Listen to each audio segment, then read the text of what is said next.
আল্লাহ তুমি আমার গুনাহগার উম্মতকে বাঁচাও।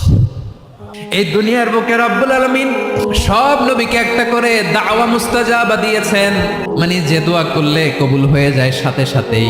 দুনিয়ার সব নবীরা ওই দোয়াটা দুনিয়ায় করে ফেলেছে।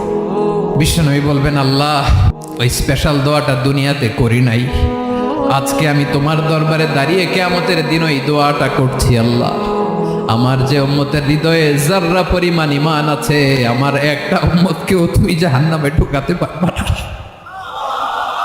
বিশ্বনবী পাগলের মতো একবার হাউজে কাউসারে যাবেন, একবার সিরাতে যাবেন, একবার পুলসিরাতের দিকে, একবার হাউজে কাউসারের দিকে পাগলের মতো দৌড়াতে থাকবেন, তার কোনো গুনাহগার উম্মত যাতে জাহান্নামে ঢুকে না যায়।